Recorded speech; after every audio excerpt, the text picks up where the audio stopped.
कहानी की शुरुआत में हमने देखा कि यूएसए का एक फाइटर जेट जब अफगानिस्तान में उड़ रहा था तो अचानक ही कुछ दुश्मनों ने उन पर एक मिसाइल दाग दी। टेरी जो कि प्लेन उड़ा रहा था उसने तुरंत फाइटर जेट का डिफेंस सिस्टम एक्टिवेट किया, लेकिन बदकिस्मती से मिसाइल फिर भी उनके जेट पर आ लगी। प्लेन पूरी तरह कंट्रोल से बाहर हो चुका था और अब जिंदा रहने का सिर्फ एक ही तरीका है, प्लेन से नीचे कूद जाना। दोनों बिना समय गवाए अपने फाइटर जेट से कूद गए। कुछ मिनटों बाद केट और टेरी को होश आया तो वो अफगानिस्तान के रेगिस्तान के बीचों बीच थे, लेकिन इससे पहले टेरी घायल केट की मदद कर पाता अफगानी फाइटर्स ने उन्हें घेर लिया और टेरी पर धुआंधार फायरिंग कर दी, जिससे वो बुरी तरह जख्मी हो गया। फिर जैसे ही एक अफगानी फाइटर टेरी के पास आया तभी अचानक से केट ने उस पर हमला बोल दिया। उसने अपनी बंदूक से उस आदमी को वहीं ढेर कर दिया। इसके बाद केट ने दूसरे दुश्मनों पर भी ताबड़तोड़ फायरिंग की और अपनी बहादुरी से उन्हें निहत्था कर दिया। लेकिन मुश्किलें यहीं खत्म नहीं हुई।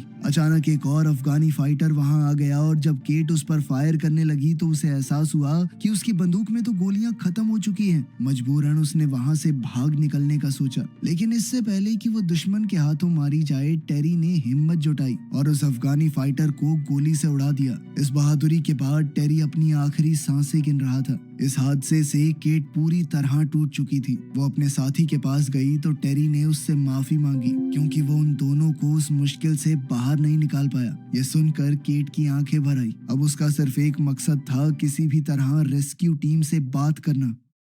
उधर दूसरी तरफ बाकी अफगानी फाइटर्स ने देखा कि उनका लीडर अभी भी जिंदा है। साथ ही उन्हें ये भी पता चला कि अमेरिकन फौज वहां से फरार हो गई थी। कुछ देर तक चलने के बाद केट को दूर से दुश्मन की गाड़ियों का एक पूरा काफिला नजर आया, जिन्होंने पूरे इलाके को घेरा हुआ था। केट ने तुरंत फैसला किया कि यहाँ रुकना खतरनाक है, इसीलिए वो छुपने के लिए पास के एक बंकर की तरफ भागी। लेकिन बंकर तक पहुंचने से पहले ही दुश्मनों ने उसे देख लिया और उस पर धुआंधार फायरिंग शुरू कर दी। उनके लीडर ने तो केट के ऊपर एक मिसाइल फायर की, लेकिन वो किसी तरह बच निकली। फिर जैसे ही धुआं साफ हुआ तो केट ने देखा कि धमाके की वजह से बंकर का दरवाजा खुल गया था। अब केट बिना एक भी सेकंड गवाए बंकर के अंदर घुस गई। तभी एक दुश्मन उसके पीछे दरवाजे तक आ गया तो केट ने अपनी पिस्टल से उसे मार गिराया। खैर इसके बाद केट ने देखा कि वो ऐसी सीढ़ियों के सामने खड़ी थी जो शायद सैकड़ों मीटर गहरी हैं, लेकिन उसके पास कोई चारा तो था नहीं, इसीलिए उसने नीचे उतरने का फैसला किया। उसे कुछ भी समझ नहीं आ रहा था कि ये कैसी जगह है, पर फिर भी वो धीरे धीरे आगे बढ़ रही थी।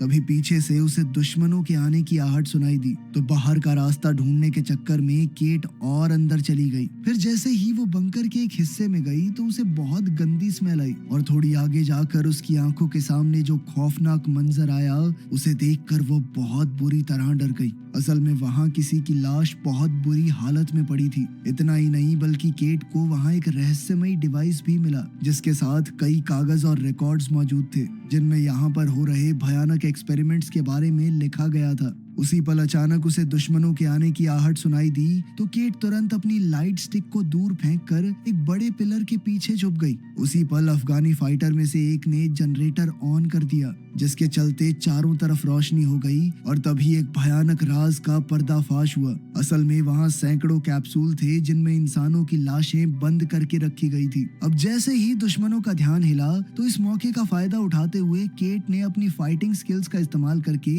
अचानक उनमें से एक की बंदूक छीन ली। केट को देखते ही अफगानियों ने एक के बाद एक उस पर धुआंधार फायरिंग शुरू कर दी, जिसके चक्कर में एक कैप्सूल टूट गया और उसके अंदर रखी हुई लाश जमीन पर आ गिरी। अब अपनी जान बचाने के लिए केट पास ही में मौजूद एक हैच में नीचे उतर गई। जैसे ही उनके लीडर ने देखा कि केट सुरंग में घुस गई है तो उसने अपने आदमी को उसका पीछा करने का हुक्म दिया ताकि उसे चारों तरफ से घेरा जा सके। फिर उसने चिल्लाकर दूसरे आदमी को वहीं रुकने को कहा ताकि अगर केट वापस लौट कर आए तो भी बच ना पाए। वो आदमी अपनी जगह संभालते हुए धीरे धीरे उस लाश की तरफ बढ़ रहा था जो कैप्सूल से गिरी थी। उधर केट बिना कोई आवाज किए सुरंगों के अंदर रेंगती हुई आगे बढ़ रही थी। जैसे ही उसके पास एक दुश्मन हैच की जांच करने आया तो केट बिल्कुल पत्थर की तरह जमकर खड़ी हो गई। इसी दौरान जो आदमी पहरा दे रहा था उसने सोचा कि गिरी हुई लाशों को एक पर्दे से ढक देता हूँ। उसे बिल्कुल अंदाजा नहीं था कि उनमें से एक क्रीचर अभी भी जिंदा था और संभलने से पहले ही उस क्रीचर ने उस पर हमला बोल दिया। उसी पल केट किसी तरह इमरजेंसी एग्जिट की सीढ़ियों तक पहुंच गई, लेकिन तभी अफगानों का लीडर मलिक उसके सामने आ गया। उधर दूसरे फाइटर ने अपने साथी की लाश देखी जिसे वो भयानक क्रीचर नोच नोच कर खा रहा था। अब वो डर के मारे जोर जोर से अपने सरदार को मदद के लिए बुलाने लगा। इसी मौके का फायदा उठाते हुए केट ने अपनी फ्लेयर गन से उस आदमी के सीने पर गोली चला दी। फिर तुरंत ही उसने जमीन पर गिरी दुश्मन की राइफल उठाई और एक एक करके सभी को मार डाला। इसके तुरंत बाद केट ने वहां एक ग्रेनेड फेंक दिया और सीढ़ियों पर चढ़ने लगी। फिर जैसे ही केट ऊपर तक पहुंची तो अचानक एक अफगान ने उसका पैर पकड़कर उसे खींच लिया। केट संभल भी नहीं पाई कि उतने में उस आदमी के चेहरे पर वो भयानक क्रीचर टूट पड़ा और उसे भी निगलने की कोशिश करने लगा। ये सब देखकर केट बहुत ज्यादा घबरा गई और बाहर की तरफ भागने लगी। क्रीचर ने उसे पकड़ने की कोशिश की लेकिन केट किसी तरह बंकर से बाहर निकल गई। अब इस क्रीचर को अंदर ही कैद करने के लिए केट ने बंकर के दरवाजे को जंजीरों से बंद कर दिया। पर जैसे ही वो वहां से निकलने वाली थी तो एक और दुश्मन उसके सामने आ गया। लेकिन जब उस आदमी ने देखा कि वो क्रीचर बंकर से बाहर निकलने की कोशिश कर रहा है तो वो डर के मारे वहां से भाग निकला। तब केट भी अपनी जान बचाकर फरार हो गई, लेकिन कुछ दूर जाते ही अपनी गहरी चोट की वजह से वो जमीन पर गिर पड़ी। इस दर्द को सहने और चलना जारी रखने के लिए उसने दवाई का सहारा लिया। फिर कुछ दूर जाने पर अचानक फौजियों की गाड़ी उससे जा टकराई। जैसे ही फौजियों को एहसास हुआ कि ये तो उनकी ही साथी है तो वो तुरंत उसकी मदद के लिए दौड़े। आर्मी कैंप में ले जाया गया।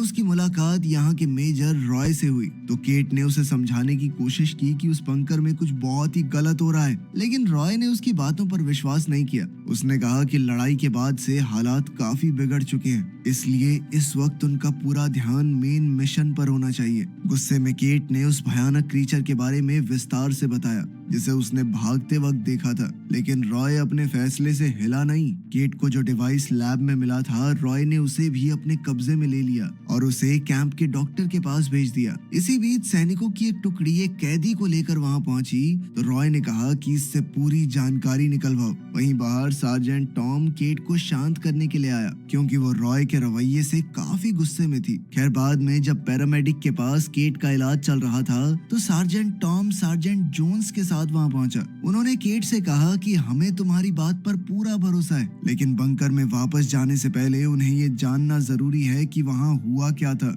ये सुनते ही केट ने एक रशियन लाइन लिखी जो उस बंकर के दरवाजों पर लिखी हुई थी। उसकी याददाश्त बहुत तेज है तो उसे सब कुछ अच्छे से याद था, लेकिन केट ये नहीं जानती थी कि आखिर इसका मतलब क्या है। तभी अफगानी कैदी ने बीच में कहा कि ये एक चेतावनी है, इसका मतलब है कि इसे खोलना मना है। इसके साथ ही उस आदमी ने दावा किया कि केट ने उस बंकर के बारे में जो कुछ भी बताया सच उससे कहीं ज्यादा भयानक था, इतना कि वो लोग सोच भी नहीं सकते। इस बात पर टॉम थोड़ा उलझन में पड़ गया। उसने कहा कि अगर उस पर रशियन भाषा में लिखा गया है तो लगभग 30 साल पहले उसे बंद कर दिया गया होगा, क्योंकि 30 साल से यहाँ पर रशिया से कोई नहीं आया। तभी डॉक्टर ने उसकी बात को काटते हुए कहा कि कोई भी इंसान इतने सालों तक बंद रहकर जिंदा नहीं रह सकता। इस पर उस कैदी ने एक और खौफनाक बात कही। उसने बताया कि उस बंकर के अंदर जो जीव जिंदा है वो इंसान है ही नहीं। इस बात ने पूरे ग्रुप को गहरी चिंता में डाल दिया। खैर फिर शाम ढलने लगी और अंधेरा होते ही सैनिकों ने फैसला किया कि वो पूरे एरिया की रखवाली बारी बारी से करेंगे, क्योंकि किसी भी पल नए दुश्मन सामने आ सकते हैं। उधर अपने कैबिन में रॉय ने कर्नल से बात की तो कर्नल ने कहा कि केट को जो भी वो डिवाइस मिला है उसे जल्दी से भेजो। असल में वो डिवाइस एक रिकॉर्डर था और रॉय ने साफ साफ शब्दों में कहा कि अगर आपको ये चाहिए तो पूरी सच्चाई बतानी होगी कि असल में हो क्या रहा है। वहीं दूसरी ओर हम देखते हैं कि बंकर के गहरे अंधेरों में उन भयानक जीवों ने एक दूसरे को आजाद कर लिया था। फिर धीरे धीरे सब एक जगह इकट्ठा हुए और बाहर निकलने का रास्ता रोकने वाली उन जंजीरों को तोड़ने की कोशिश करने लगे। वहीं रात के वक्त सेरानो नाम का एक फौजी ड्वेन की जगह लेने आया, लेकिन जैसे ही वो आगे बढ़ा तो उसे पीछे से एक अजीब सी आवाज सुनाई दी। मुड़कर देखने पर उसे पता चला कि उसका साथी वहां से गायब हो चुका है। हैरानी और उलझन में सेरानो ने बैरिकेड के पास जाकर देखा कि आखिर हुआ क्या। उसी वक्त डेव को कैंप के अंदर फैलती हुई एक बेहद गंदी बदबू महसूस हुई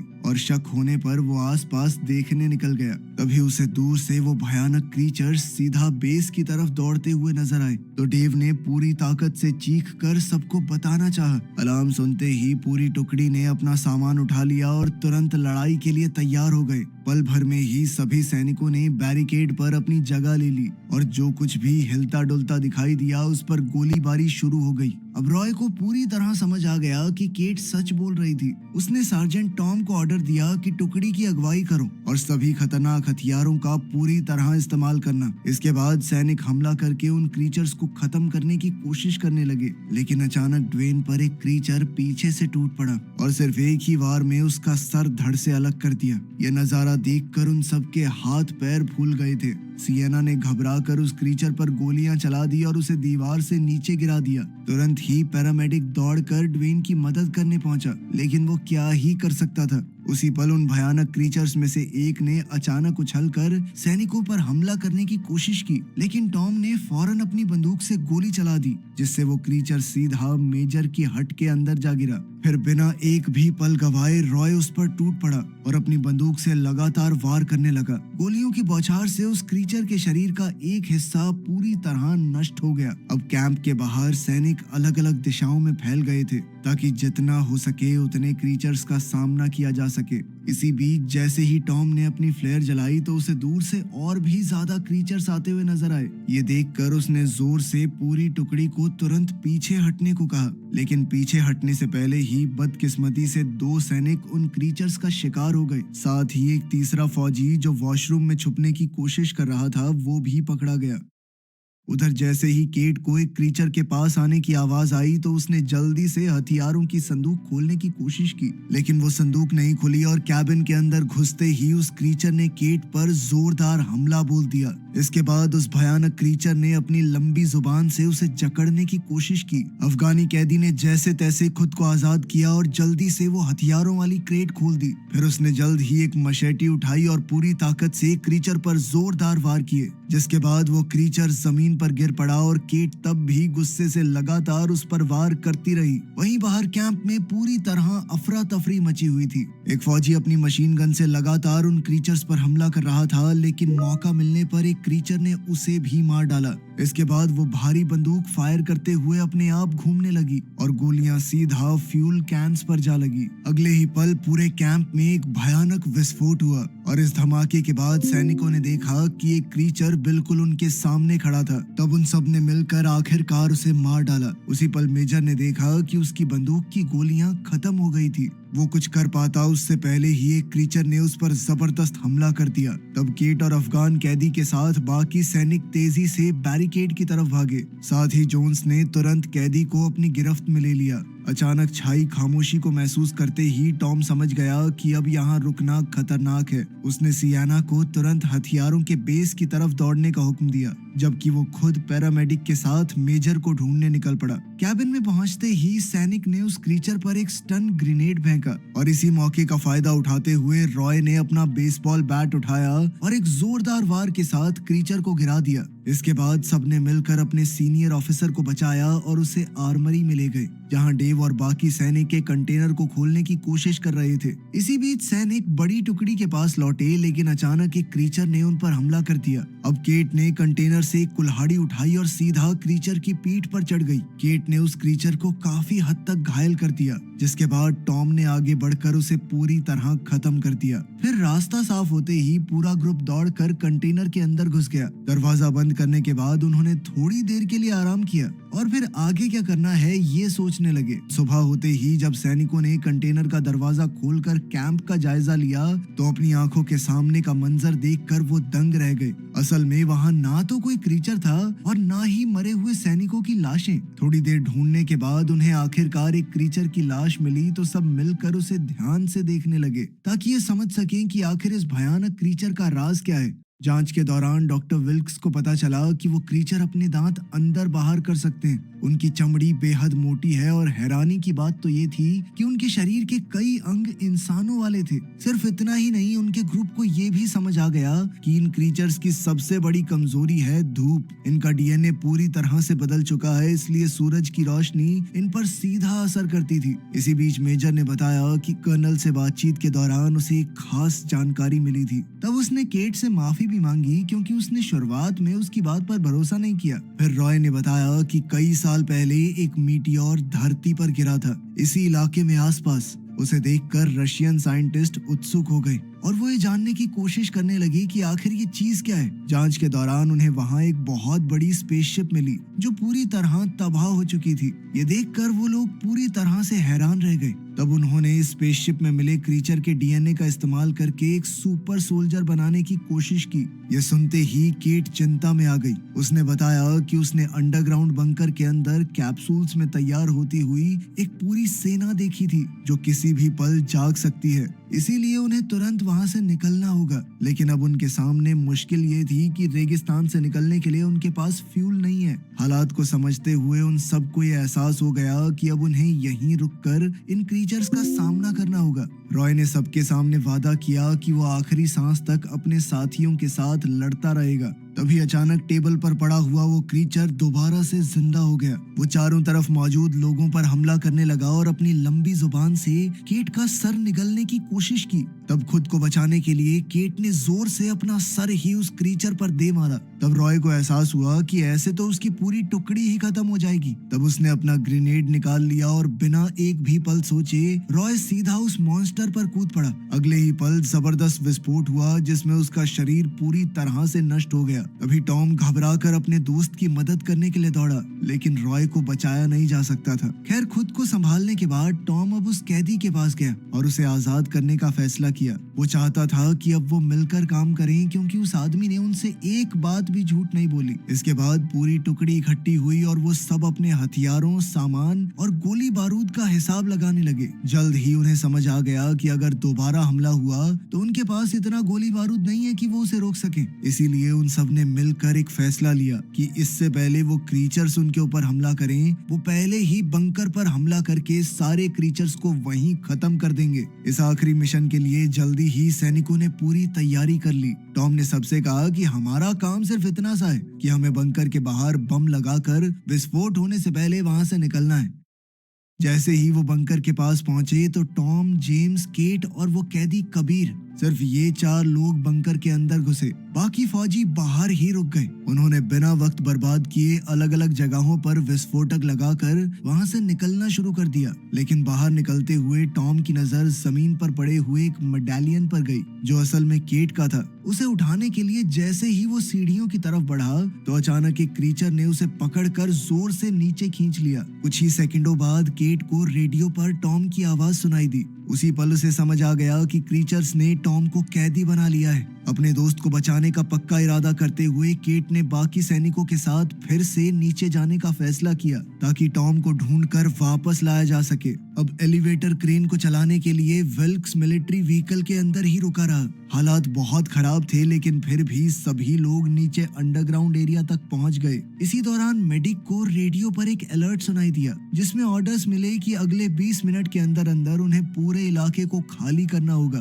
तब घबराकर विल्क्स ने तुरंत सबको बताया कि हमें जल्दी निकलना है, जल्दी करो। इसके बाद पूरी टुकड़ी टॉम की तलाश में निकल पड़ी, जबकि डेव एलिवेटर की सुरक्षा के लिए अपनी जगह पर ही बना हुआ था। उधर टॉम ने किसी तरह अपनी जेब में मौजूद चाकू का इस्तेमाल करके उस क्रीचर को खत्म कर दिया जिसने उसे बंदी बनाकर रखा हुआ था। आजाद होते ही वो अपने साथियों को ढूंढने निकल पड़ा। जैसे ही बाकी सब बंकर की लैब में पहुंचे तो वहां का मंजर देखकर सभी सन्न रह गए। चारों तरफ उन लोगों की लाशें बिखरी हुई थी जिन्हें क्रीचर्स ने मार डाला था। और जैसे जैसे वो सेंट्रल कैप्सूल के करीब पहुंचे तो उनके सामने एक और भी ज्यादा भयानक नजारा था। उस कैप्सूल के अंदर एक बहुत बड़ा मॉन्स्टर तैयार हो रहा था। इसी बीच टॉम पर पीछे से क्रीचर ने अचानक हमला कर दिया, लेकिन जैसे ही उसे केट की आवाज सुनाई दी तो वो तुरंत लैब की तरफ भागा जहां उसके साथियों ने अपने हथियारों से उस क्रीचर को खत्म कर दिया। उसी वक्त विल्क्स ने देखा कि कई अफगानों ने उस बंकर को घेर लिया है। वो तुरंत व्हीकल के ऊपर लगे हुए हथियार तक चढ़ गया और बिना रुके उन पर फायरिंग शुरू कर दी ताकि खतरे को दूर रखा जा सके। उधर एलिवेटर के पास डेव कई सारे क्रीचर्स से घिर चुका था। उन पर गोलीबारी करते हुए उसने इमरजेंसी अलार्म भी एक्टिवेट कर दिए। अब तक केट को एहसास हो चुका था कि मॉन्स्टर्स ने उन्हें फंसाने के लिए जाल बिछाया है। उसने तुरंत ग्रुप से कहा कि हमें जल्दी से यहाँ से निकलना होगा और फिर उन्होंने पीछे हटकर दरवाजा बंद कर दिया। लेकिन जोन्स को यह बात समझ आ चुकी थी कि क्रीचर्स क्रैंक को घुमाकर दरवाजा खोल सकते हैं। इसीलिए उसने पूरी ताकत से क्रैंक को पकड़ लिया और अपने साथियों से कहा कि वो सभी वहां से निकल जाएं, जबकि वो खुद दुश्मनों को रोकने के लिए पीछे रह गया।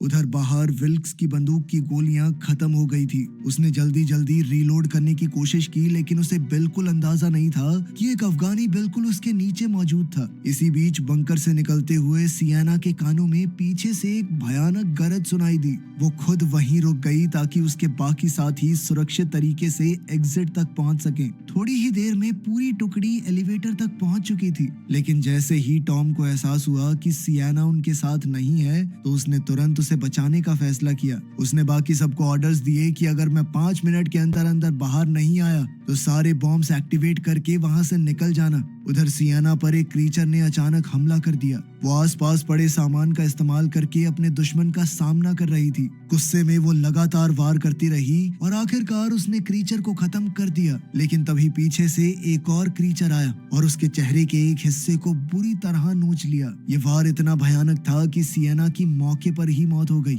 ये देखकर टॉम गुस्से से भर गया। उसने एक चाकू उठाया और डस्टबिन के ढक्कन को ढाल बनाकर क्रीचर से लड़ने लगा। वहीं जोन्स अब इस सब से बहुत थक चुका था। उसने दरवाजे से हटकर अपना डेटोनेटर निकाला और अपने दोस्तों को बचाने के लिए खुद शहीद हो गया। इस जबरदस्त विस्फोट में उसके आसपास मौजूद सारे म्यूटेंट खत्म हो गए। धमाके की आवाज सुनते ही टॉम समझ चुका था कि अब वहां रुकना मौत को दावत देने के बराबर है। उसने तुरंत वहां से भागने का फैसला किया। वहीं बाहर एक अफगानी ने पैरामेडिक पर हमला बोल दिया। वो अपने चाकू से विल्क्स को मारने ही वाला था, लेकिन उसने जैसे तैसे अपनी जान बचाई। फिर हर एक दुश्मन से बहादुरी से लड़ते हुए उसने क्रेन एक्टिवेट की ताकि वो पूरे ग्रुप को ऊपर खींच सके। लेकिन दिक्कत ये थी कि ब्लास्ट के चलते मैकेनिज्म का एक हिस्सा डैमेज हो गया था, जिस वजह से गाड़ी आगे की तरफ चलने लगी। विल्क्स ने घबराकर गाड़ी को रोकने की पूरी कोशिश की। वहीं एलिवेटर के अंदर केट, कबीर और डेव एक साथ मिलकर दर्जनों क्रीचर्स का सामना कर रहे थे।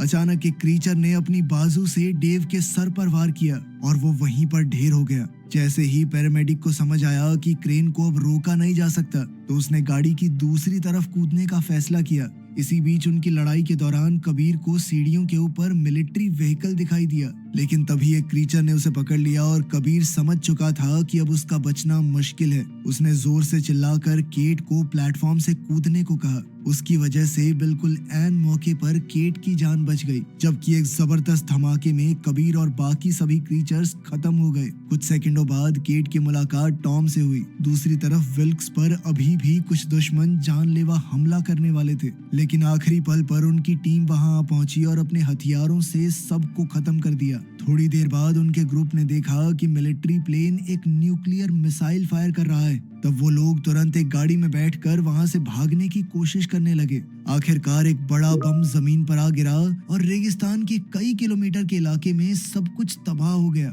इस धमाके में मुश्किल से सिर्फ 3 लोग अपनी जान बचा पाए थे। वो ये समझ चुके थे कि यह हमला इस बात को यहीं दबा देने के लिए किया गया था और उन्होंने भी बिना पीछे देखे हमेशा के लिए उस जगह को छोड़ दिया। वीडियो पसंद आई तो लाइक कर देना, चैनल को सब्सक्राइब कर लेना। मिलते हैं अगली वीडियो में।